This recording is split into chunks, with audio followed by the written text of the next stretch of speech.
Como interpretar laudo de perícia médica trabalhista em apenas 3 passos. Nesse vídeo você vai aprender e descobrir exatamente onde atacar na impugnação para reverter laudos desfavoráveis. Olá, meu nome é Sueli, eu sou perita médica especialista e aqui nesse canal eu auxilio advogados a conquistarem resultados extraordinários na perícia médica. Sem mais conversa, vamos para o vídeo. Primeiro passo, você precisa avaliar se a conclusão do perito no laudo ela é favorável ou desfavorável às suas teses com relação a dois pontos fundamentais. Ponto número 1, nexo causal. O perito médico ele reconheceu que a lesão ou doença ela tem relação de causalidade com o trabalho, sim ou não?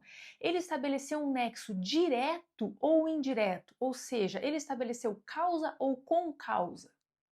Ponto número 2, o perito médico reconheceu que aquela lesão ou doença gerou incapacidade para o trabalho, sim ou não? Se ele caracterizou incapacidade laborativa, ele disse que a incapacidade era temporária ou permanente, parcial ou total. Para cada um desses dois critérios, você, advogado, precisa fazer a seguinte pergunta: a conclusão do perito quanto a esses pontos é favorável ou desfavorável ao meu cliente? Ela é favorável ou desfavorável às minhas teses, aquelas teses que eu sustentei na ação? Se a resposta do perito quanto a esses dois pontos foi favorável a você e as suas teses, excelente, comemore, você deu um passo enorme rumo à vitória. Sabe por quê? Porque na imensa maioria das vezes, um laudo médico pericial favorável vai se transformar em uma sentença favorável. Mas se a conclusão do perito foi desfavorável a você e as suas teses em um desses pontos, ou até mesmo nos dois pontos, calma, não se desespere, o jogo não acabou. É exatamente agora, nesse ponto, que começa a estratégia pericial.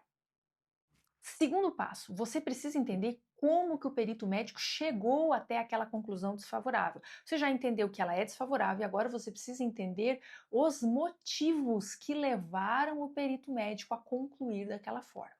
E esses motivos, eles não estão, na maioria das vezes, na conclusão nem nas respostas aos quesitos. Eles estão no corpo do laudo. Você precisa analisar o conteúdo do laudo em busca desses elementos aqui. Procure no laudo o seguinte: quais dados do exame físico o perito utilizou para chegar àquela conclusão? Esquece os demais dados do exame físico, você vai focar naqueles que o perito utilizou para concluir. Se ele não utilizou nenhum dado do exame físico para aquela conclusão, você pula para o próximo item. Próximo item. Quais dados dos exames complementares, ou seja, exames de sangue, laboratoriais, exame de imagem, por aí vai, quais dados desses exames o perito utilizou para concluir de forma desfavorável a você? Esquece os demais resultados. Foque naqueles que o perito utilizou para concluir contra você. Se ele não utilizou nenhum dado de exame complementar para estas conclusões que te interessam, pula para o próximo item.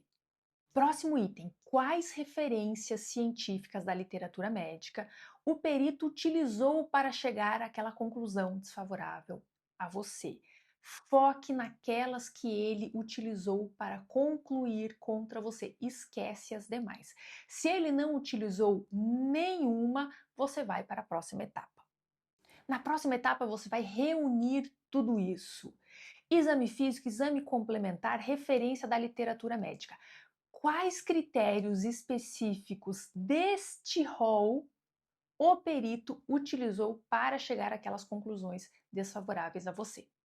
É no meio desse material que você selecionou que muito provavelmente estarão as lacunas, as brechas, as omissões, as oportunidades que você vai poder explorar lá na impugnação. Presta atenção, qual que é a principal falha que o advogado comete aqui? É ir direto para a conclusão e perder a oportunidade de encontrar esses elementos no corpo do laudo e depois utilizar esses elementos lá na impugnação. Ou seja, você tem muito mais a ganhar quando você entende os motivos da conclusão do perito, muito mais do que apenas atacar a conclusão do perito. Quando você entende os motivos, você encontra elementos para impugnar esses motivos. Terceiro passo, agora sim você vai analisar as possibilidades de impugnação desses pontos do laudo que são desfavoráveis às suas teses. Isso aqui é fundamental, presta muita atenção. Na impugnação, foque nos pontos que são desfavoráveis às suas teses, especialmente as teses centrais, com menor importância aquilo que é desfavorável quanto às tuas teses acessórias, secundárias. Porque o que vale a boiada, o que tem a capacidade de fazer o perito voltar atrás quanto ao mérito, são esses pontos fundamentais de tese central. Teses acessórias, teses menores, que não têm o poder de mudar a opinião do perito quanto ao mérito daquele caso, não merecem a tua atenção na impugnação. Entendi, Suene, mas como é que eu vou fazer para descobrir quais são esses pontos que valem a boiada e que merecem a minha atenção na impugnação? Primeira forma, assistindo o vídeo de impugnação do laudo aqui do canal, onde eu mostro os 5 principais erros que são cometidos pelo advogado e principalmente como evitá-los e como corrigi-los. Segunda forma, contando com um perito médico particular aí no seu escritório de advocacia, aquele chamado médico assistente técnico. O médico assistente técnico ele vai identificar no laudo pericial falhas técnicas que você, advogado, por mais competente e especialista que seja, não vai conseguir enxergar.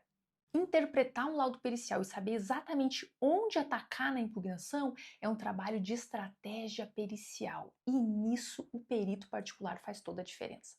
Se você é advogado e os seus casos dependem de perícia médica, se inscreve aqui no canal, ativa o sininho e aproveite cada minuto das aulas. Aqui você vai aprender aquilo que pouquíssimos advogados sabem sobre perícia médica e com isso você vai obter uma vantagem técnica real nos seus processos. Eu te vejo na próxima aula.